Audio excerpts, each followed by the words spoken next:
Singer Mangli micro finance వివాదం రోజుకో కొత్త పొంతులు తొక్కుతోంది. ఈ ఎపిసోడ్కి సంబంధించి మనం చూస్తున్నాం, రోజుకో కొత్త పరిణామం, రోజుకో కొత్త పేరు, రోజుకో కొత్త క్యారెక్టర్స్, ఇట్లా 1 by 1 వస్తున్న పరిణామ క్రమంలో కొత్తగా ఈ విషయంపై గళం విప్పుతున్నారు ప్రత్యూష రాథోడ్ గారు.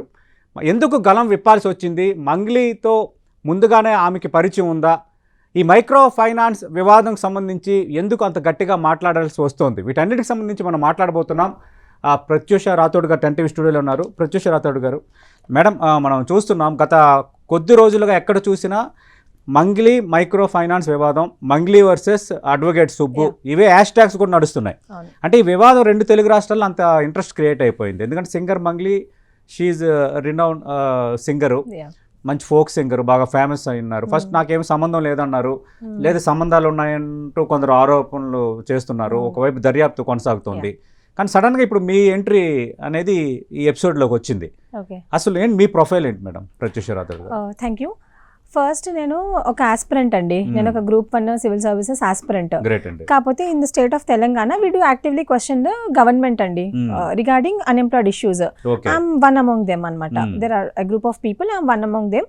లేదండి, యూనియన్ అదేం లేదు. అయితే 2 సార్లు గ్రూప్ 1, ఒకసారి పేపర్ లీకేజ్ అని, ఒకసారి బయోమెట్రిక్ ఇష్యూ జరిగింది, అందరికి తెలుసు. థర్డ్ టైం ఒక జియో 29 తీసుకొచ్చి చాలా మంది ప్రిలిమ్స్ లో రిస్ట్రిక్ట్ చేశారు SC/ST BCని. I was one among them. So అట్లాగా సుప్రీంకోర్టుకి వెళ్ళడము, కేసులు వేయడము, నేను even from Delhi platform also I even questioned. So ఇది మంగ్లీ ఇష్యూ అనేది అంటే this is micro finance issue అనేది చాలా చిన్నదన్నమాట కంపేర్ చేసుకుంటే. So I have gone through enough in my life regarding all these issues అనమాట. ఈవెన్ మేము ధర్నా చౌక్ లో చాలా ధర్నాలు చేసాము. కొన్ని ఛానల్స్ చూపించలేదు, but even thank media because today here what I am is only because of them. So అట్లాగా నేను ఐ వాజ్ యాక్టివ్. సో దేన్నైనా గట్టిగా నిలదీసే తత్వం మీది. నిలదీస్తాను, కాకపోతే ఎస్పెషల్ గా ఆస్పిరెంట్స్ గురించి. ఎందుకంటే in the areas like Chikkadpally, Osmania university, Dilsukh Nagar లో చాలా మంది ఆస్పిరెంట్స్ ఎవరైతే మీకు తెలిసి ఉంటారు, లాక్స్ ఆఫ్ ఆస్పిరెంట్స్ ఉంటారు. గ్రూప్ 1, గ్రూప్ 2 చాలా పోటీ పరీక్ష అభ్యర్థులు ఉంటారు. సో వాళ్ళందరికీ ఏంటి అంటే అక్కడ 5 రూపాయల భోజనం తినుకుంటూ ఉంటున్నారండి. So what ever it's return in the manifesto of Congress party, వాళ్ళు వచ్చినప్పుడే 2 లక్షలు జాబ్లు ఇస్తాము సంవత్సరానికి అన్నారు. సో వాళ్ళు ఇవ్వని పక్షాన మేము కొట్లాడుతూ ఉంటాం దాని గురించి. ఇన్ దిస్ ప్రాసెస్ ఏంటి అంటే నాకు రీసెంట్లీ మేము ఒక ప్రెస్ మీట్ కండక్ట్ చేసాము. అంటే స్టూడెంట్స్ గురించి కండక్ట్ చేసిన రోజు అక్కడ మీడియా వాళ్ళు వచ్చున్నారు. So they were asking me to give a voice on Mangli's issue. The reason behind this is I belong to the same community where she belongs to. నాకు ఆమెకు సేమ్ కమ్యూనిటీ కాబట్టి అక్కడ డిస్కషన్ వచ్చింది, మీరు ఒకసారి వాయిస్ ఇవ్వండి అన్నారు. నేను ఏమన్నానంటే without facts I can't speak, ఎందుకంటే అప్పటికి ఇంకా మెల్లమెల్లగా వస్తున్నాయి, కానీ నాతో ఆధారాలు వచ్చాక నాకు తెలిసాక నేను మాట్లాడతానని చెప్పాను. ఎందుకంటే ఆమె కూడా మా కమ్యూనిటీలో ఆమె కూడా సేమ్ బంజారా బిడ్డనే, ఆమె ఒక ఆడపిల్లే, నాకు ఆ సానుభూతి కూడా ఉంది ఆమె మీద. And more over okay I agree, కష్టపడి పైకి వచ్చారు, అది అందరికీ తెలిసిన విషయమే. కాకపోతే ఇప్పుడు ఒక్కరి గురించి ఆలోచించి నేను 100 మందిని నేను ఇబ్బంది పట్టలేను, బాధ పెట్టలేనండి. Because I do have some credibility. I need to put the facts in front of the media. నేను బయటికి రావడానికి రీజన్ కూడా ఏంటంటే ఈ రోజు మంగ్లీ గారు ఇందులో ఇన్వాల్వ్ అయి ఉన్నారు, ఇదంతా చెప్తున్నారు కదా. ఈ మైక్రో ఫైనాన్స్ లాంటి వాటి వల్ల వీళ్ళే కాదు, నెక్స్ట్ వచ్చే వాళ్ళు కూడా భయపడాలి ఇలాంటి పనులు చెయ్యాలనేసి.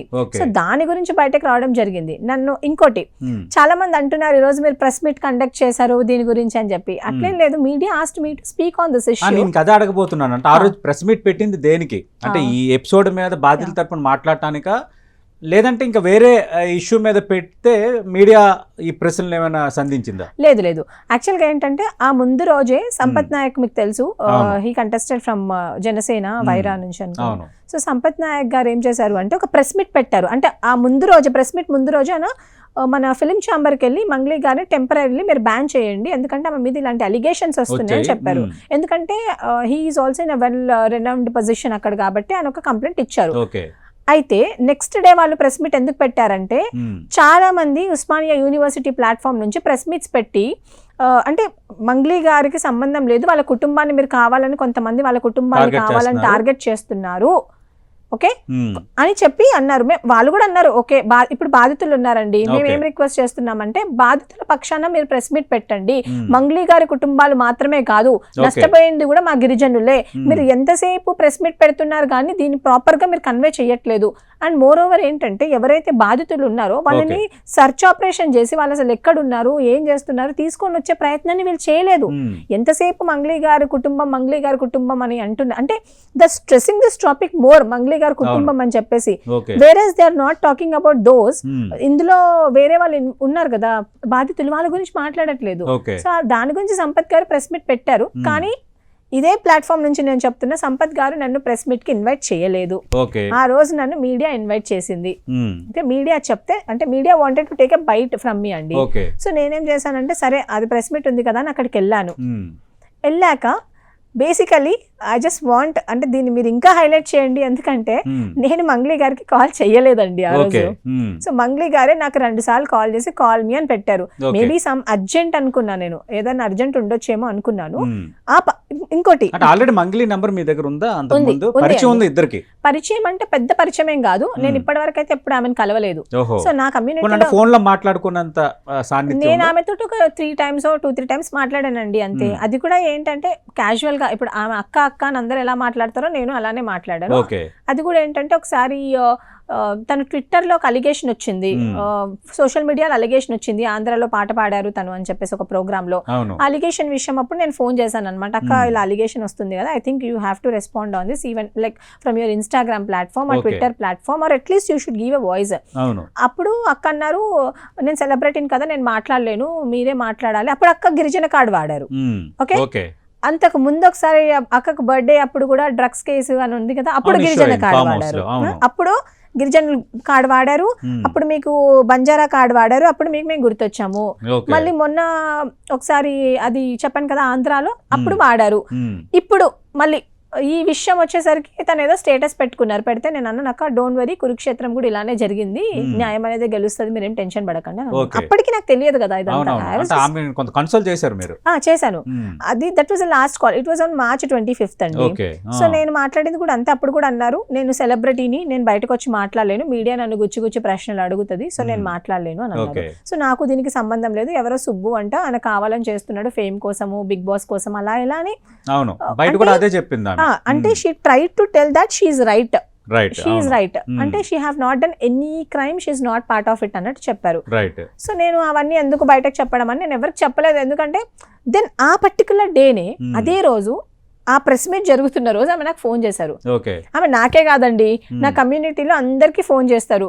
ఫోన్ చేసి ఏమంటారంటే, అన్నా నేను ఇట్లా చేయలేదు, అట్లా చేయలేదు, కావాలని నన్ను ఇరికిస్తున్నారు, కావాలని నన్ను చేస్తున్నారు అని ఆమె వర్షన్. She was trying. అంటే కమ్యూనిటీ సపోర్ట్ కోరుకుంటుంది ఆమె, నేనేం తప్పు చేయలేదు, మీరు అందరూ నా తరపున నిలబడండి అనేది కదా ఆమె ఉద్దేశం. It's a sympathy drama. It's not a community support, it's a sympathy drama. అంటే మంగ్లీ తప్పు చేసిందని కమ్యూనిటీ నమ్ముతుంది.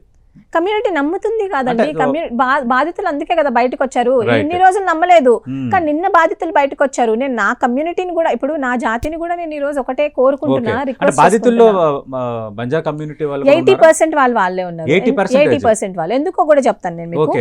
ఇప్పుడు మంగ్లీ అనే వస్తున్న ఆరోపణలు నిజమైతే ఆమె మోసం చేయాలనుకుంది సొంత కమ్యూనిటీ వాళ్ళని, అంతే.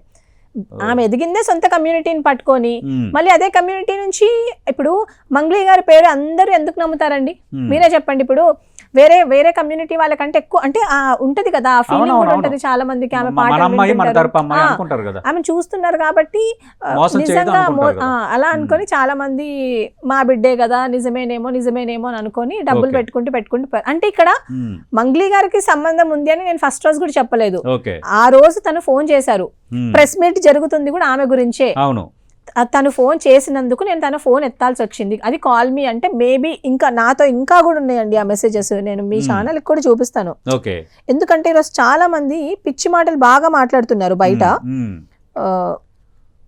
ఇదిగోండి, కాల్ మీ రా 1:28 PM on Tuesday. It all happened on Tuesday. నాకు నార్మల్ కాల్ కూడా చేశారు, తను 2 times కాల్ చేశారు, కాల్ మీ రా అని పెట్టారు. పెట్టినప్పుడు నేను అప్పుడు ఏం చెప్పాను, నేను అప్పుడు ఆమె కాల్ చేశాను, బికాస్ ప్రెస్ మీట్ ఆమె గురించే జరుగుతుంది.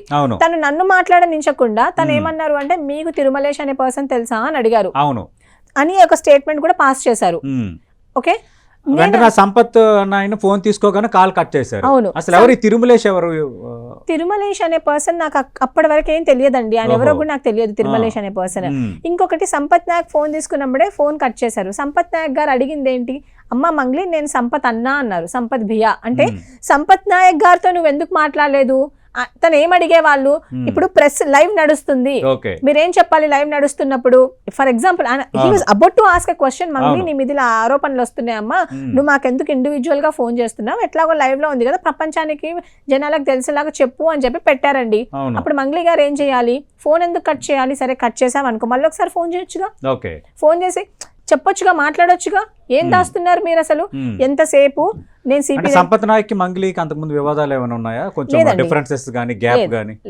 అసలు మా కమ్యూనిటీలో ఆమెకు ఎవరితో కూడా ఏ వివాదాలు లేవు. ఎందుకంటే ఇంకొకటి మా కమ్యూనిటీ ఆమెని ఇక్కడ ఈ స్థాయి వరకు తీసుకొచ్చింది. ఈవెన్ సంపత్ గారు కూడా ఆమె స్టార్టింగ్ లో ఇనీషియల్ టైమ్స్ లో నేను ఇక్కడ సంపత్ గారి గురించి కూడా కొన్ని విషయాలు చెప్పాలండి. సంపత్ గారు ఆమెనే కాదు, చాలా మంది మా దాంట్లో ఉండే యంగ్ లీడర్స్ ఉన్నా కూడా ఎవరికైనా హెల్ప్ అవసరం ఉన్నా చేస్తారు. సో ఆయన ధూమ్ ధామ్ లాంటివి నాకు ఇప్పియండి అన్నా అదన్నా ఇదన్నా అని అడిగినప్పుడు సీరియస్లీ నాట్ ఓన్లీ సంపత్ గారు హెల్ప్ చేస్తాడు, other community people also help her. అంటే నా కమ్యూనిటీ నిజంగా తనకు హెల్ప్ చేసిన విషయం వాస్తవమే. ఈ రోజు నా బంజారా కమ్యూనిటీ, ఇప్పుడు మీరే చూడండి, మా బంజారా కమ్యూనిటీ పాటలు ఉన్నాయి అనుకోండి, తను పాడుతుంది, మీరు వింటారా? మీకు అర్థం నార్మల్ గా ఇప్పుడు మీకంటే పెద్దగా అర్థం కావు కాబట్టి మీరు వినే వరకు వింటారు, కానీ అవన్నీ మేము ఎక్కువ వింటాం కదా, మా వల్ల కదా పదాలు అర్థాలు ఇంకా లోతుగా తెలుస్తాయి కదా, మా వల్ల కదా నువ్వు ఇప్పుడు ఆ స్థాయిలో ఉన్నావు. మరి అట్లాంటప్పుడు నువ్వు మా వల్ల ఆ స్థాయిలో ఉండి ఈ ఏదైతే జరుగుతుందో ఇన్ ద బ్యాక్గ్రౌండ్ తెలిసి కూడా నువ్వు ఎందుకు ఎంకరేజ్ చేసావు? That is my question. ఈ రోజు అందరు నమ్మక ద్రోహం అంటున్నారు. ఏంటండి నమ్మక ద్రోహం? ఇప్పుడు 100,000 మంది పిల్లల్ని వాళ్ళ బాధల్ని కనిపించట్లేదు ఈ కమ్యూనిటీకి. సిర్ఫ్ ప్రత్యూష ఫోన్ ఇలా పెట్టిందని మాత్రమే కనిపిస్తుంది. ఇప్పుడు కమ్యూనిటీలో ఎవరైనా మీకు ఫోన్లు చేసి ఎందుకు ప్రత్యూష అట్లా నువ్వు మాట్లాడుతున్నావు, మన అమ్మాయి కదా, మన అమ్మాయిని మనం సేవ్ చేసుకోవాలి కదా అని అంటున్నారు ఎవరైనా? చాలా మంది చేస్తున్నారండి. ఈ రోజు చాలా మంది ఏంటంటే ప్రత్యూష ఎందుకు మాట్లాడుతుంది బయటకు వచ్చి, మన కమ్యూనిటీ కదా చాలా మంది. నేను media I just wanted to put the facts, that's it. నేను వాళ్ళకి ఈ ప్లాట్ఫామ్ నుంచి కూడా చేరవేయాలనుకుంటున్నాను. చాలా మంది అడ్వకేట్ సుబ్బారావుతో మిగతా ఆమె వ్యతిరేక వర్గంతో చేతులు కలిపారు వీళ్ళందరూ. నో అడ్వకేట్ సుబ్బారావు నాకు నిజంగా నేను ఇప్పటివరకు ఆయన కలవలేదు, ఆయన నాకు పెద్ద పరిచయం కూడా లేదు. సీరియస్లీ అడ్వకేట్ సుబ్బారావు గారు నాకు తెలియదు. సంపత్ గారిని కూడా నేను ఆ రోజు కలవడానికి రీజన్ ఏంటంటే ఆ ప్రెస్ మీట్ లో నన్ను మాట్లాడమని ఆయన ఏం చెప్పలేదు. నన్ను మీడియా వాళ్ళు పిలిస్తే నేను మీడియా వాళ్ళకి ఇన్ఫర్మేషన్ ఇస్తే నేను అక్కడికి వెళ్ళాను. అక్కడికి వెళ్ళి కూడా నేను తప్పుగా ఏం మాట్లాడలేదు.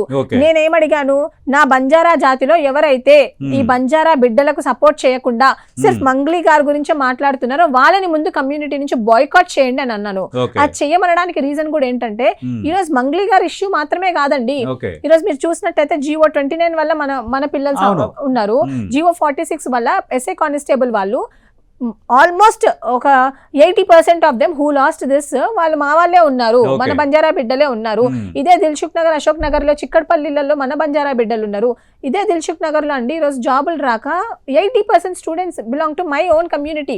వాళ్ళు ఈ రోజు జాబులు రాక టీ కొట్లు పెట్టుకొని టీలు అమ్ముకుంటున్నారు. అలాంటి వాళ్ళ గురించి మీరు ఎప్పుడు ఎందుకు రోడ్ ఎక్కలేదు?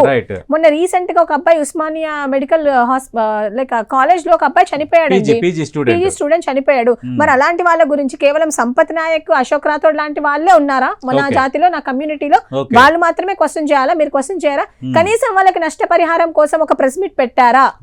మంగ్లీ గారి గురించి మంగ్లీ కుటుంబం ప్రెస్ మీట్ పెట్టారు. మీరు మరి చనిపోయిన మొన్న రీసెంట్ గా చనిపోయిన ఉస్మానియా మెడికల్ కాలేజ్ లో చనిపోయిన పీజీ విద్యార్థి గురించి మీరు ఇప్పటి వరకు ప్రెస్ మీట్ పెట్టారా? ఇదే క్వశ్చన్ అండి. This is my question. Okay, అంటే ప్రత్యూష రాథోడ్ గారు మీరు అంటున్నారు అంటే నేను ప్రూఫ్స్ లేకుండా మాట్లాడను అని, అంటే మీ దగ్గర ఉన్న ప్రూఫ్స్ ఏంటి? కొన్ని ఫ్యాక్ట్స్ కూడా ఉన్నాయంటున్నారు కదా. అవునండి, నేను ఫస్ట్ డే రోజు ఏం చెప్పారు మంగ్లీ గారు అంటే నాకు అసలు రమావత్ మధు అంటే ఎవరో తెలియదని చెప్పారు. తర్వాత ఏం చెప్పారు, ఒక రోజు చాలా మంది వస్తుంటారు, నన్ను కలుస్తుంటారు, నాతో ఫోటోలు దిగుతుంటారు అని చెప్పారు. నిన్న ఇన్ని రోజులు మీరు మీ దగ్గర ప్రూఫ్స్ లేవు అది ఇది అని అన్నారు కదా. నిన్న ఎవరైతే రమావత్ మధు అనే పర్సన్ దగ్గర పనిచేసే క్యాషియర్ తనే బయటికి వచ్చి, ఇప్పుడు ఉన్నోడు అబద్ధం చెప్పిండంటే ఏమని అనుకుందామండి, లేనోడు అబద్ధం చెప్పాలంటే భయపడతాడు కదా. తను బయటకు వచ్చి ఏం చెప్పాడంటే, నేను క్యాషియర్, నేను మంగ్లీ గారు వాళ్ళ ఇంటికి వెళ్ళినప్పుడు మంగ్లీ గారు నేను ఫోటో తన ఫోటో కూడా అడిగారంట. ఫోటో అడిగితే నేను ఫోటో ఇవ్వలేను, ఇక్కడ అన్ని కెమెరాస్ అవి ఇవి ఉంటాయి, నేను ఫోటోలు ఇవ్వలేను, మీకు కావాలంటే తర్వాత ఎక్కడైనా ఈవెంట్ లో ఉన్నప్పుడు తీసుకోండి అని అన్నారంట. పోనీ అట్లీస్ట్ నేను శివ గారితో ఫోటో తీసుకుంటాను, ఎందుకంటే రేపు పొద్దున ఎవరైతే నేను ఎవరికి ఆన్సరబుల్ ఉంటానో వాళ్ళు అడుగుతారు కదా డబ్బులు ఇచ్చానో లేదో అని చెప్పేసి ఫోటో తీసుకున్నారంట. ఈమెమన్నారు, నాకు సంబంధం లేదు, నాకు తెలియదు, నా తమ్ముడికి ఏం సంబంధం లేదు అని అన్నారు. ఈ రోజు directly or indirectly she's the one who is in to all this, she's driving all this అండి. రైట్. ఈ రోజు మంగ్లీ గారి పేరు చెప్పుకొని ఇంత పెద్దది ఇంత జరుగుతుంది అని తెలిసి కూడా ఓకే. మీకు టైం లేదా అండి వెళ్ళి కంప్లైంట్ ఇవ్వడానికి ఆ రమావత్ మధు మీద? మీ పేరు ఓకే. వాడుకొని ఇప్పుడు ఓకే. ఒక్కరు కాదు కదా 100 మంది అంటే చెప్తున్నారు. మొత్తం అంతా చేసిందంతా మంగ్లీ అనే ఈరోజు ప్రత్యూష రాథోడ్ అంటున్నారు, అంతేనా?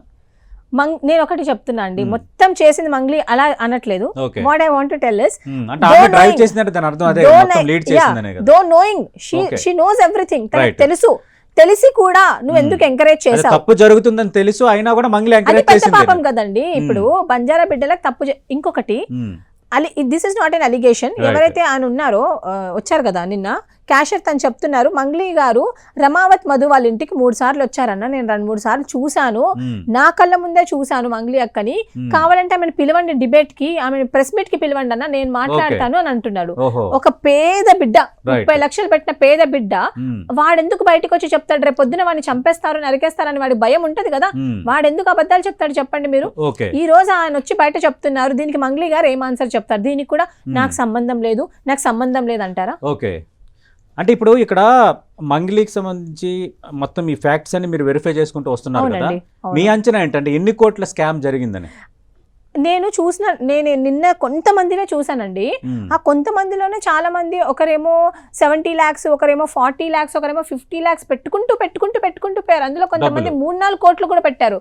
ఈ రోజు వీళ్ళు అంటారు బంజారా బిడ్డల దగ్గర 3-4 కోట్లు ఎక్కడి నుంచి వచ్చాయని అడుగుతున్నారండి వీళ్ళు. ఇప్పుడు ఒకటే మంత్ లో ఒకటే రోజులో ఇవ్వలేదు. ఒకసారి 10 లక్షలు, ఒకసారి 20 లక్షలు, ఒకసారి 30 లక్షలు, వాళ్ళకున్న ల్యాండ్స్ కూడా అమ్మేసి, గోల్డ్ కూడా అమ్మేసి, ఇప్పుడు ₹1 పెడితే ₹4 వస్తున్నాయి అని చెప్తే ఎవరికైనా ఆశ ఉంటది, మనం మనుషులం కాబట్టి ఆశ ఉంటది. వాళ్ళని నమ్మి వీళ్ళు ఏం చేశారు, పక్కన ఇప్పుడు పక్క ఊర్లోకి వెళ్ళి వీళ్ళే ఇంట్రెస్ట్ తో తెచ్చుకొని వీళ్ళకి ఇచ్చారు. వీళ్ళు ₹2 ఇంట్రెస్ట్ తో తీసుకొని ఇక్కడ ₹4 ₹5 వస్తాయి కదా అని ఇచ్చారు. ఇప్పుడు వాళ్ళు ఎక్కడి నుంచి అయితే తీసుకున్నారో వాళ్ళని జనాలు వచ్చి ఇప్పుడు ఇంటి ముందుకు వచ్చి నీ కిడ్నీలు అమ్మి ఇవ్వండి అని అడుగుతున్నారు వాళ్ళని. మీ కిడ్నీలన్నీ మీ ఇవ్వండి, మీరు చస్తే కూడా మాకు ప్రాబ్లం లేదు, మీరు ల్యాండ్ రాసి ఇవ్వండి అంటే పాపం వాళ్ళతో ఏమీ లేదు. బయట రకరకాల టాక్స్ 100 కోట్ల స్కామ్ అని, 150 కోట్ల స్కామ్ అని ఇట్లా అంటున్నారు. మీ అంచనా అంటే ఎంత వరకు ఉండొచ్చు? ఎందుకంటే మీరు చెప్తున్న ఫిగర్స్ 150 crores అండి. అదే మీరు చెప్తున్న ఫిగర్స్ ఏం తక్కువగా లేవు. 40 లక్షలు, 50 లక్షలు, 4 కోట్లు, 1 కోటి అంటే అలా ఎంతమంది, ఎన్ని కోట్లు? మా అంచనా ప్రకారం ఇది చిన్న స్కామ్ అయితే కాదండి. ఎందుకంటే నిన్న ఒక మినిస్టర్ వాళ్ళ కొడుకు కూడా మనవడో ఎవరో ఒక కాల్ ని కూడా ఆడియో లీక్ చేశారు. నిన్న సంపత్ గారు ఒక ప్రెస్ మీట్ లో ఒక ఆడియో లీక్ చేశారు. అంటే అంత దూరం వ్యవహారం పోయింది. వాళ్ళ పక్కనూరులోనే 30 కోట్లు పెట్టి ఏదో ల్యాండ్ ఏదో తీసుకుంటున్నారని చెప్పేసి ఆడియో లీక్ చేశారు వాళ్ళు. Okay, so I don't think so this is like 100 or 150 crores. దీని వెనకాల చాలా పెద్దవాళ్ళు ఉన్నారని నాకు అనిపిస్తుంది. Maybe they are driving this అని అనిపిస్తుంది. ఎందుకంటే ఎవరో పెద్దవాళ్ళు అంటే మంగ్లీ అనే ఆమె ఒక రకంగా పెద్ద ఫిగర్, ఆమె సెలబ్రిటీ. ఇప్పుడు ఆమె ఇంకా లీడ్ చేస్తున్న వాళ్ళు ఎవరైనా ఉన్నారా? ఉండొచ్చండి. ఓకే. ఎందుకంటే ఈ రోజు కొన్ని ఛానల్స్ లలో వీడియోలు డిలీట్ అయ్యాయి. ఎందుకు డిలీట్ అయ్యాయి? ఎవరు చెప్తే డిలీట్ అయ్యాయి? ఎందుకు మీడియా ఛానల్స్ లలో డిలీట్ అయ్యాయి వీడియోస్? పొలిటికల్ డ్రైవ్ ఏమైనా ఉందా అంటున్నారా మీరు? ఉండొచ్చు, నేను అదే చెప్తున్నాను కదా, ఉండొచ్చు. ఉండకపోతే ఎందుకు ఈ కేసుని ముందుకు తీసుకొని వెళ్ళలేదు? ఇప్పుడు ఈ బాధితులు వెళ్ళి కంప్లైంట్ ఇచ్చారండి రమావత్ మధు అనే పర్సన్ మీద. నాకు మంగ్లీ తెలుసు, నేను మంగ్లీ వాళ్ళ సిస్టర్ ని పెళ్లి చేసుకుంటున్నాను, ఇదిగోండి మంగ్లీ గారితో దిగిన ఫోటోస్, మేము సంథింగ్ గోకుల్ నందన్ ఇన్ఫ్రాస్ట్రక్చర్ అనేది ఇంకా సిమెంట్ ఫ్యాక్టరీస్ పెడుతున్నాం, పబ్స్ ఓపెన్ చేస్తున్నాం, అది ఇది అని చెప్పేసి మోసం చేశారు అని చెప్పి వాళ్ళు బాధపడుకుంటూ బయటకు వచ్చారు. ఓకే, అప్పుడు మంగ్లీ గారు వెళ్ళి కంప్లైంట్ ఇవ్వాలి, కేసు పెట్టాలి రమావత్ మధు అనే పర్సన్ మీద. తను ఇవ్వకుండా తెలివిగా తప్పించుకుంది. సుబ్బు గారి మీద కేసు పెట్టారు, ఒక అడ్వకేట్ మీద కేసు పెట్టారు. అని ఏమన్నారు అని ఒక ఫస్ట్ థింగ్ ఆయన ఏమనలేదండి. ఆయన బయటకు వచ్చి మంగ్లీ గారి పేరు చెప్పుకొని ఇంతమంది లాస్ అయ్యారని అన్నారు. దానికే నువ్వు వెళ్ళి డిఫమేషన్ చేస్తావా? ఎంతవరకు కరెక్ట్ ఇది? తను చెప్పిన మాట కాదు కదా, బాధితులు చెప్పే విషయం. నేను బాధితులు కూడా చూపిస్తా అండి. నిన్న చూసి మీరు మీడియా ముందు కొంతమందిని చూపించారు. నేను నిన్న వేరే స్టూడియోకి వెళ్ళినప్పుడు కంప్లైంట్ అయితే ఇచ్చాము సజ్జనార్కి, అంటే సజ్జనార్ ఆ రోజు విజ్ఞప్తి చేశాము, మధుపై చర్యలు తీసుకోవాలన్నారు కానీ కేసు అయితే పెట్టలేదా, ఫిర్యాదు అయితే చేయలేదని అడ్వకేట్ సుబ్బారావు అన్నారు. అవును, నేను అదే అడుగుతున్నా. ఫిర్యాదు ఎందుకు చేశారు? కంప్లైంట్ ఎందుకు ఇవ్వలేదు? ఈరోజు మంగ్లీ గారు అంటే నేను బాధితుల పక్షాన్ని నిలబడుతున్నా అని చెప్పి, మరి బాధితుల పక్షాన్ని ఒక అడ్వకేట్ ఎందుకు పెట్టలేదు? అసలు ఒక్క గ్రామాన్ని కూడా బాధితుల పక్షాన నిలబడుతున్నానని ఆమె అన్నారు మీడియా, నేను కూడా చూశాను.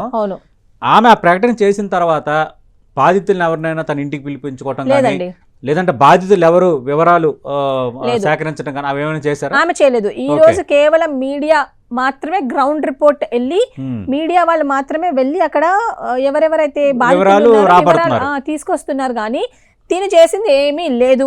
అండ్ ఈమె గురించి పెద్ద పెద్ద ప్రెస్ మీట్లు పెడుతున్నారండి. మంగ్లీ గారు అసలు ఆమె తప్పు చేయలేదు, ఆమె తప్పు చేసిన రోజు మేము తల నరుక్కుంటాం, అది చేస్తాం ఇది చేస్తాం అంటున్నారు. మరి ఇప్పుడు మొత్తం కనిపిస్తున్నారు బాధితులు, మీ కళ్ళ ముందే ఉన్నారు, వీళ్ళ గురించి ఎందుకు పట్టించుకోవట్లేదు? ఓకే, ఇప్పుడు మంగ్లీ ఎక్కడ ఉన్నారంటే ఏం చెప్తారు అంటే వాళ్ళ బ్రదరు కూడా ఆయన కూడా ఎబ్స్కాండింగ్ గా ఉన్నారంటున్నారు. అంటే దుబాయ్లో ఉన్నారా మస్కట్లో ఉన్నారని ఇట్లా రకరకాల చర్చ జరుగుతుంది. నేను అదే అడుగుతున్నాను, ఇన్వెస్టిగేషన్ కి ఈడీ వాళ్ళు ఎందుకు దీన్ని స్పీడప్ చేయట్లేదు? ఒకటి గారు ఇద్దరు కాదండి, 100,000 మంది బాధితులు ఉన్నారు. ఈ రోజు వచ్చింది కేవలం 0.01% వాళ్ళు మాత్రమే వచ్చారండి, మిగతా వాళ్ళు రాలేదు. వీళ్ళు కూడా ఏంటంటే భయపడుతుండే. మేము మొన్న ప్రెస్ మీట్ పెట్టాం కదా, ప్రెస్ మీట్ తర్వాత the video got completely viral అండి. బికాస్ ఆఫ్ విచ్ వీళ్ళు బయటకు వస్తున్నారు, బయటకు వచ్చి అది భయంతో వాళ్ళు మాట్లాడలేకపోతున్నారు అందులో. అయితే వీళ్ళని ఎవరైతే బాధితులు ఉన్నారంటే పేడ్ బ్యాచ్ అంటారు వీళ్ళని, బాధితులు కాదంటే పేడ్ బ్యాచ్ అంట. సిగ్గుండాలి వీళ్ళకి చెప్పడానికైనా మాట. మంగ్లీ ఎక్కడ ఉందని అనుకుంటున్నాను మీరు? ఎక్కడుందో అండి, ఎక్కడైనా ఉంటది, మరి ఎక్కడుందో నాకు తెలియదు. ఈ రోజు అయితే నేను ఒకటే అడుగుతున్నాను మంగ్లీ గారిని, మీరు ఎక్కడైనా ఉండండి, ఈ బాధితుల పక్షాన మీరు నిలబడాల్సిన అవసరం ఎంతకైనా ఉంది. కానీ ఆమె నిలబడే వాతావరణం కనిపించట్లేదు కదా. నిలబడదు కూడా అండి, ఎందుకంటే ఇన్ని రోజులు ఆమె ఏమంటే ఇంకొకటి అండి, నేను చిన్న విషయం చెప్తాను. ఇప్పుడు మంగ్లీ గారు రీసెంట్ గా చూస్తే ఆమె ఇన్స్టాగ్రామ్ లో ఎప్పుడు పోస్ట్ చేయలేదు. ఆమె మొన్న ఏదో సడన్ గా ఒక క్యాషియర్ బయటకు వచ్చి మంగ్లీ గారు నేను చూశాను అంటే, మంగ్లీ గారు రమావత్ మధు వాళ్ళ ఇంటికి 3 సార్లు వచ్చారు, నేనే తనని డ్రైవ్ చేసి నేను తీసుకొచ్చాను, డ్రాప్ చేశాను అని అన్నారు. అప్పుడు మంగ్లీ గారు సడన్లీ ఆ వీడియో రిలీజ్ అయినప్పుడే మంగ్లీ గారు ఆమె ఇన్స్టాగ్రామ్ లో పోస్ట్ పెట్టారు. కొంతమంది కావాలని నా మీద దుష్ప్రచారం చేస్తున్నారు అది ఇది అని మెసేజ్ పెట్టారు. మరి అంతకుముందు ఎందుకు పెట్టలేదు? కమెంట్ బాక్స్ ఎందుకు ఆఫ్ చేసుకున్నారు? Okay, right. అంటే ఇక్కడ ఈ రెండో చర్చ ఏం జరుగుతుందంటే, ఓయూలో 2 బంజారా గ్రూపులు కొట్టుకొని ఒకరు మంగ్లీకి అనుకూలంగా మరొకరు వ్యతిరేకంగా మాట్లాడుతున్నారు, ఇద్దరు ఫేమ్ కోసం ట్రై చేస్తున్నారు అన్నది కొందరు చేస్తున్న ఎలిగేషన్. ఒకటండి, ఫేమ్ కోసం చేయాలంటే ఎన్ని సంవత్సరాల నుంచి చేసేవాళ్ళు, 2 గ్రూపులని వీళ్ళు చెప్పుకుంటున్నారు బయట. అయితే ఓయూలో మంగ్లీకి సపోర్ట్ చేసే వాళ్ళు కొంతమంది ఉన్న విషయం వాస్తవమే. మొన్న మీ మీడియా మీద కూడా వాళ్ళు దాడి చేసిరు, మీరు ఆ వీడియోస్ కూడా మీతో ఉండుంటాయి, మీడియా మీద కూడా దాడి చేసిరు. వాళ్ళకి నచ్చిన క్వశ్చన్స్ అడగాలి. ఇప్పుడు కొంతమంది ఉన్నారండి మంగ్లీ గారితో లక్షలు తెచ్చుకొని వచ్చి ప్రెస్ మీట్లు పెట్టే వాళ్ళు కూడా ఉన్నారు. ఆ పెట్టే వాళ్ళు కూడా ఓయూ స్టూడెంట్స్ కాదు, నేను అదే చెప్తున్నా. ఉస్మానియా యూనివర్సిటీలో ఆల్రెడీ పిహెచ్డికి అప్లై చేశారు, పిహెచ్డి రాలేదు. అందులో చాలా మంది మాట్లాడే వాళ్ళు ఓయూ స్టూడెంట్స్ అని ఎప్పుడు అంటారండి? They are not the current batch. ఎప్పుడో ఎగ్జామ్లు అయిపోయి ఓయూ నుంచి ఎప్పుడో వెళ్ళిపోయారు మీరు, మళ్ళీ ఇంకా ఎందుకు అక్కడ ఉంటున్నారు? మీరు ఎందుకు మాట్లాడుతున్నారు ప్రెస్ మీట్లు పెట్టి? ఈ రోజు వాళ్ళు అంటారు, ఈ రోజు మంగ్లీ డబ్బులు ఇచ్చి మాట్లాడిపిస్తుందని ఎలిగేషన్. షూర్, అవును, మంగ్లీ చాలా మందికి డబ్బులు ఇచ్చి మాట్లాడిపిస్తుందండి. ప్రూవ్ చేయమంటారా నన్ను? మంగ్లీ చాలా మందిని డబ్బులు ఇచ్చి మాట్లాడుతుంది అంటే మరి ప్రూఫ్ చేయాలి కదా, ఎందుకంటే ఇప్పుడు ఒక ఎలిగేషన్ ఆధారం ఏంటి మీ దగ్గర? ఆమె డబ్బులు ఇచ్చి మాట్లాడిస్తుంది. ఆఫ్ కోర్స్, ఇప్పుడు బాధితుల పక్షాన నిలబడకుండా కేవలం మంగ్లీ పక్షాన నిలబడి మాట్లాడుతున్నారు మీరు. అంటే మంగ్లీ చేస్తుందనే కదా. ఓకే, ఇప్పుడు మంగ్లీని వ్యక్తిగతంగా నేను గాని వాళ్ళు అభిమానిస్తుండొచ్చేమో కదా. ఇప్పుడు కాబట్టి మనం ఆమె తరపున మాట్లాడాలని అనుకోవచ్చు కదా. మనం ఎన్నిసార్లు మాట్లాడతారండి? ఒక్కసారైనా జాతి బిడ్డల గురించి మాట్లాడాలా కదా. గోరు బంజారా అని పెట్టుకున్నారు మీరు. అంటే కొన్ని సేవలాల్ పేరు మీద గోర్ బంజారా పేరు మీద పెట్టుకున్న మీ సంఘాలు ఏవైతే ఉన్నాయో, ఈ రోజు మీ సంఘాలు ఏం చేయాలా? బాధితుల దగ్గరికి పోయి ఎవరెవరు నిజంగా బాధితులు ఉన్నారా అని తీసుకొని రావాలి. కానీ ఈరోజు మేమేం చేసినాం, we worked in the ground. మేము బాధితుల్ని తీసుకొని వచ్చి చూపిస్తున్నాం ముందు. వీళ్ళు బాధితులు ఇప్పటికైనా వచ్చి వీళ్ళకి సహాయం చేయండి అంటే వాళ్ళని పెయిడ్ ఆర్టిస్టులు అంటారు. బాధితులు ఎట్లా పెయిడ్ ఆర్టిస్టులు అవుతారండి? ఎప్పుడైతే మంగ్లీ గారి గురించి ఒక అలిగేషన్ వచ్చినప్పుడు ఆ అలిగేషన్ కి ఆన్సర్ చేయకుండా దానికి ఎవరు చేయాలి? మంగ్లీ గారు చేయాలి ఆన్సరబుల్. వీళ్ళేదో చొక్కాలు చింపుకొని మేము మంగ్లీ ఫ్యాన్స్ అని చెప్పేసి అది ఇది అంటే this is not right. Allegation కాదు, డబ్బులు ఇచ్చినందుకే మీరు చేస్తున్నారు. ఎందుకంటే వ్యక్తిగతంగా why you are targeting me and my family? What is the need? You would have told that media ముందు. మీ ఫ్యామిలీ ప్రొఫైల్ ఏంటి? Sir, basically my father works in the department. Okay, he is a government employee, sir. కాకపోతే మా నాన్నగారికి నేను చేసే వాటికి ఎటువంటి ఇన్వాల్వ్మెంట్ లేదు. మా నాన్నగారు ఒకటే చెప్పారు, ఇప్పుడు I'm 18+. So this is your life, నువ్వు పోరాడుతున్నావు, ఇప్పుడు జాబ్ నాది మిస్ అయింది సార్, రైట్ ఓకే, GO29 వల్ల నేను నష్టపోయినాను, సో నీ పోరాటం నువ్వు చేసుకో, okay I have nothing to do with this. Okay ఎందుకంటే నీతో పాటు నాకు మిగతా పిల్లలు కూడా ఉన్నారు, వాళ్ళని కూడా నేను చూసుకోవాలి. I have a family okay who needs me అని మా మీకు ఫాదర్. ఇంకా ఉన్నారా అక్క చెల్లెలు? యా ఉన్నారు sir, I do have a siblings, I have a family, I have a siblings. Great. అయితే నేనేం చెప్తా అంటే ఎందుకు ఈ మాట అడగాల్సి వచ్చిందంటే ఫ్యామిలీని కూడా టార్గెట్ చేస్తున్నారని యా మీరు అన్నారు నేను అదే కాబట్టి. చెప్తున్నాను. ఈ రోజు మంగ్లీ కానీ నేను వ్యక్తిగతంగా ఎప్పుడేమనలేదు. ఓకే ఈ చొక్కాలు జింపుకునే బ్యాచ్ ఎవరైతే ఉన్నారో, ఎవరికైతే సపోర్ట్ చేస్తున్నారో, నేను తన గురించి ఎక్కడ మాట్లాడలేదు. ఓకే నేను తనకి పెళ్ళయిందనో, తనకి ఇంకా విడాకులు అయ్యాయనో, something I did never spoke about anyone, I have not taken their name. మంగ్లీకి పెళ్ళి అయిందా అసలు?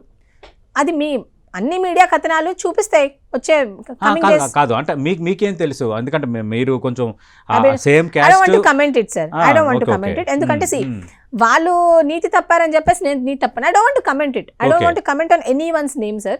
కానీ చెప్తున్నా నా వ్యక్తిగత విషయాల గురించి మీరు ఎటువంటి అలిగేషన్ లేకుండా ఓకే వాళ్ళ పక్కన ఇప్పుడు ఒకడు పెడతాడు సార్ ప్రెస్ మీట్, వాడికి కనీసం ఐలు కూడా రావు. అసలు నార్మల్ గా మీరే చూడండి సార్, గవర్నమెంట్ ఎంప్లాయీస్ కే ఇప్పుడు మీరు వర్క్ చేస్తున్నారు, మిగతా ఎంప్లాయీస్ వర్క్ చేస్తున్నారు, వీళ్ళలాంటి వాళ్ళకే to leave a luxury life చాలా కష్టమైతుంది. అట్లాంటిది ఏం పని పాట లేనివాడు ఒకడు ఇన్నోవా కార్ వేసుకొని ఎట్లా తిరుగుతాడు సార్? ఎంతమందిని బ్లాక్ మెయిల్ చేసి వస్తాయి ఆ డబ్బులు?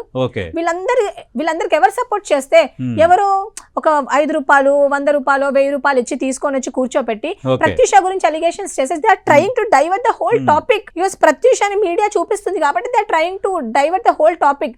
వీళ్ళందరూ నన్ను పర్సనల్ గా అటాక్ చేసి నేను నోరు మూసుకొని ఉంటానని చెప్పేసి అంతే సార్ వీళ్ళు చేసేది. అంటే లార్జర్ సెన్స్ లో ఈ మంగ్లీ వివాదం అనేది కేవలం ఓయూలోనే కాకుండా ఈ బంజారా కమ్యూనిటీలోనే చీలికి ఏమైనా కారణం అవుతుందా? ఒక చీలికి తెస్తుందా? నేను ఒకటి చెప్తాను సార్, బంజారా కమ్యూనిటీ ఎప్పుడు కూడా అంటే నేననే కాదు సార్, మానవత్వం ఉండే ప్రతి ఒక్కడు కూడా అంటే లైక్ ద హ్యూమన్ బీయింగ్, వాళ్ళ కొన్ని ఎథిక్స్, కొన్ని వాల్యూస్, కొన్ని మోరల్స్ అనేవి ఉంటాయి. కమ్యూనిటీ కాదు, first humanity is main, which what I feel. ఎందుకంటే on humanity basis if I see అక్కడ అందరూ బాధితులే సార్, వాళ్ళందరూ నష్టపోయిన వాళ్ళే. అంటే బాధితుల తరపున మీరు మాట్లాడడానికి నేను తప్పుపట్టట్లేదు, కానీ ఇక్కడ ఏమైందంటే ఫైనల్ గా ఇప్పుడు బంజారా కమ్యూనిటీలోనే 2 వర్గాలకు విడిపోయి, ఒక వర్గం ఏమో మంగ్లీని కాపాడే ప్రయత్నం, లేదంటే మంగ్లీకి సపోర్ట్ చేసే ప్రయత్నం, ఒకరేమో మంగ్లీ తప్పు చేసింది, ఆమె మోసం చేసింది మన కమ్యూనిటీ వాళ్ళనే అంటూ మాట్లాడుతున్న మీలాంటి వర్గం. అవును సార్, అందుకే నేను అందుకు అడిగామాట, ఈ మంగ్లీ వివాదం అనేది బంజారా కమ్యూనిటీలో ఒక చీలికి ఏమైనా కారణం అయిందా? కారణం అయ్యింది సార్, ఎందుకు అవ్వలేదంటారు? డబ్బులకు ఆశపడి డబ్బులకు లోబడేవాడు మంగ్లీకి సపోర్ట్ చేస్తున్నాడు. ఈ రోజు మాలాంటి వాళ్ళు అమాయకమైన బిడ్డల కోసం పోరాడుతున్నాం. ఈ రోజు మాకు ఎవరేమి ఇవ్వరు sir, not even my community. Today my father is paying my fees, no one else. So నేను అదే చెప్తున్నాను. Currently I'm preparing for other notification. ఎందుకంటే రీసెంట్ గా గ్రూప్ 1 లో డిస్మిస్ అయిపోయాయి సార్ అన్ని కేసెస్, బుల్డోజ్ అయిపోయాయి. So we're waiting. సివిల్స్ నేను రాశాను. నేను అదే చెప్తున్నా, వీళ్ళు అంటారు ఈమె నిరుద్యోగే కాదంటారు. నా ఓటీఆర్ రిజిస్టర్ అయింది, నా ఐడి కూడా ఇస్తాను, నా హాల్ టికెట్స్ కూడా ముందు పెడతానని అంటున్నాను సార్. 3rd క్లాస్ ఫెయిల్ అయినోడు 10th క్లాస్ ఫెయిల్ అయినోడు నా గురించి మాట్లాడితే how it feels sir? Today I'm here, today I'm in your studio. Why I'm here? Because I'm an educated person, that's the reason I'm sitting here. కాబట్టి మీరు నేను ఈ రోజు కేవలం మంగ్లీ గురించి మాట్లాడితేనే వీళ్ళకి ఇంత కోపం వస్తుంది. నేను అదే చెప్తున్నాను సార్, వ్యక్తిగతంగా మాట్లాడడం ఇస్ నాట్ ఫేర్. అంటే ఇప్పుడు ఎందుకంటే ఇవన్నీ అడుగుతున్నాను, మీ క్వాలిఫికేషన్ మీద కూడా వాళ్ళందరూ మాట్లాడుతున్నారు కదా. అవును సార్, నేను అదే చెప్తున్నాను. మీ క్వాలిఫికేషన్ ఏంటి sir? I completed my graduation in 2019 from computer science engineering. BTech అయిపోయింది సార్. తర్వాత నేను ఐటీలో జాబ్ చేయాలన్న విషయం వాస్తవమే sir. I use to watch KTR's videos. ఎందుకో కూడా చెప్తాను, బికాస్ అప్పుడు టీ హబ్ లాంటివి ఇలాంటివి చాలా ఉండేవి కదా సార్, ఆయన ఐటీ మినిస్టర్ అప్పుడు. సో లైక్ ఎలా అంటే quality of doing business, is of doing business గురించి సార్ చాలా మాట్లాడేవాళ్ళు అనమాట. I never met him till the date. I didn't get a chance to meet him. So మేము దాని గురించి మేము స్టార్ట్అప్స్ పెడితే బాగుంటుంది అలా ఇలా అని ఆలోచించిన విషయం వాస్తవమే. కాకపోతే తర్వాత పాండమిక్ వచ్చింది. పాండమిక్ రాగానే UPSC ప్రిపేర్ అవుదామని చెప్పేసి అది స్టార్ట్ చేయడం జరిగింది. ఆ కోవిడ్ టైంలోనే my option is public administration sir.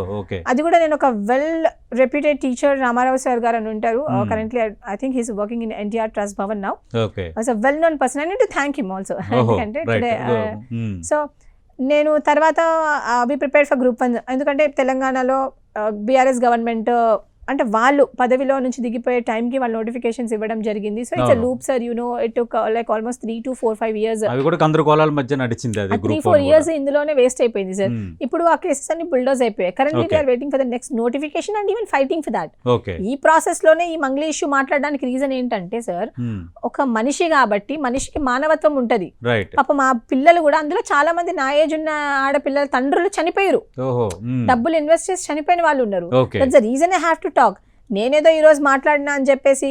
ఇంకొకటి సార్, నేను ఒకటే అడుగుతున్నా, నా ఇక్కడ నుంచి నా బంజారా జాతి నాయకులను అడుగుతున్నాను, ప్రతి ఒక్కరిని అడుగుతున్నాను, ఈ రోజు మీకు కేవలం మంగళి గారు మాత్రమే జాతి బిడ్డనా, నేను కాదా? నిన్న ఒక అమ్మ ఏడ్చింది సార్ అక్కడ కాళ్ళ మీద పడి, ఆమె జాతి బిడ్డ కాదా?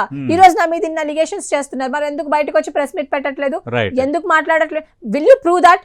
అంటే నా పర్సనల్ గురించి మీరు ప్రూవ్ చేయగలుగుతారా? లేదు కదా sir. It should not be done. నాకే కాదు, ఏ ఆడపిల్లకు కూడా రావద్దు సార్ ఇట్లాంటి పరిస్థితి. ఎందుకంటే నా వెనకాల ఒక ఫ్యామిలీ ఉంది, నేను ఒక్కదాని ఉంటే ఏం కాదు సార్, నా వెనకాల ఒక ఫ్యామిలీ ఉంది. వీళ్ళు అన్నం తింటున్నారా గడ్డి తింటున్నారా నాకు అర్థం కావట్లేదు. This is not fair sir. No other girl should get this situation. తెలుసా, నేను నిలబడ్డది ఎవరి కోసం నిలబడుతున్నా సార్? నా బంజారా బిడ్డల కోసము. అమాయకమైన బాధితులు, ఈ మంగ్లీ పేరు అనేది ఒకటి విని అమాయకమైన బాధితులు లాస్ అయ్యారు. ఈమె అబ్స్కాండ్ అయింది. ఈమె ఎందుకు రావట్లేదు సార్? ఈమె ఎందుకు సమాజిగూడ ప్రెస్ క్లబ్ లో ప్రెస్ మీట్ పెట్టట్లేదు? ఈమె ఎందుకు బాధితులతో మాట్లాడట్లేదు? పిలిస్తే 100,000 మంది బాధితులు వస్తారు కదా, ఎందుకు వాళ్ళ ఇంటికి వెళ్ళట్లేదు? ఎందుకు వాళ్ళ ఇంట్లో తినట్లేదు? ప్రారంభంలో అదే అడిగాను, బాధితుల తరపున నేను పోరాడతా అని చెప్పిన మంగ్లీ ఆ తర్వాత బాధితులను పిలిచారా, మాట్లాడారా అనే ప్రశ్న మీకు సంధించడానికి కారణం అదే. మంగ్లీ గారు ఈ రోజు ఏం క్లెయిమ్ చేసుకుంటారంటే, నేను ఒక సెలబ్రిటీ. ఎంతసేపు నేను సెలబ్రిటీని, నేను బయటికి రాలేను. ఎవరికి కావాలి నీ సెలబ్రిటీ స్టేటస్? ఈ రోజు నా బంజారా జాతి బిడ్డలు లేకపోతే నువ్వెవరు అసలు? Who are you? అంతే కదా సార్. ఈరోజు ఈషా లాంటి ప్లాట్ఫామ్స్ నేను పాడాను అని నువ్వు గర్వంగా చెప్పుకుంటున్నావు కదా, మరి అదే ఈషా లాంటి ప్లాట్ఫామ్ ఎప్పుడన్నా మా బంజారా కాస్ట్యూమ్ వేసుకొని పోయినావా, వేషధారణ వేసుకొని పోయినావా? కొన్ని ఎప్పుడన్నా ప్లాట్ఫామ్ మీద నువ్వు I belong to a so and so community, mine is a Banjara community చెప్పలేదు సార్ ఎప్పుడు కూడా. కానీ ఇప్పుడు అంటే అలా కాదులేండి, కళాకారులకి ప్రాంతం, కులము, జాతి అనేది ఉండదు కదా. నేను చెప్తాను, ఎవరినైనా మనం పైన వాళ్ళ కళాకారులు పాడుతున్నారా, మంచి మ్యూజిక్ ఇస్తున్నారా, బాగా యాక్ట్ చేస్తున్నారా? ఇప్పుడు అంటున్నారు కదా సార్, ఈమె ప్రపంచానికి మనల్ని అంటే మన జాతి గురించి ప్రపంచానికి తెలిసేలా చేసింది అన్నారు కదా. నేను ఒకటే క్వశ్చన్ వేస్తున్నాను, from Assam, Manipur, Jammu and Kashmir, Isha foundation లో డిఫరెంట్ వాళ్ళు వచ్చి అక్కడ పర్ఫార్మ్ చేస్తారు, వాళ్ళ జాతి గురించి కానీ వాళ్ళని చూపిస్తున్నారు, ప్రదర్శిస్తారు. అలాంటప్పుడు why you didn't do that? When you have an access, why you didn't do that?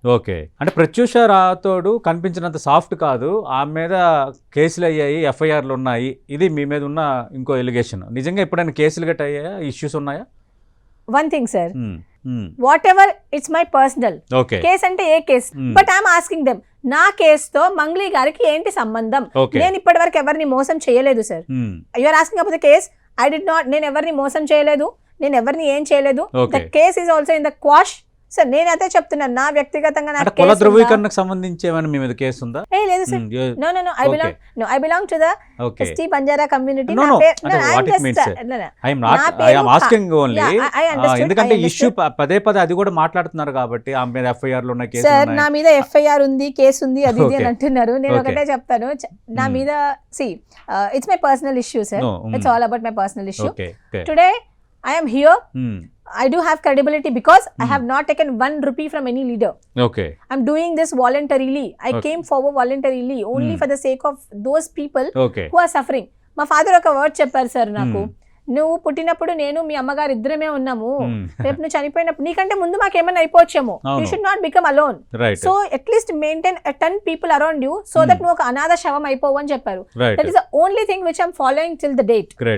So whatever sir, ఆయన డిపార్ట్మెంట్ అండి father? sir he works in a police department. Police department. Currently he's working as sub inspector. He's working in police department. And you would have never seen such an innocent man. అంటే he's a wonderful person. He have no remarks sir అనే work profile విషయంకి వచ్చేస్తే. ఈ 70 members కి చేశారు, 80 members కి చేశారు, అంతమందికి చేస్తే గవర్నమెంట్ ఎందుకు సార్ కామ్గా ఉంటది? మా ఇంటికి చాలా మంది నిరుద్యోగులు వస్తారు సార్, వచ్చారు కూడా. మన అశోక్ సార్ లాంటి వాళ్ళు కూడా మా ఇంటికి ఒకసారి వచ్చారు కూడా. మీరు అడగండి సార్, కడుపు నిండా భోజనం పెట్టి పంపించే ఫ్యామిలీ నాది.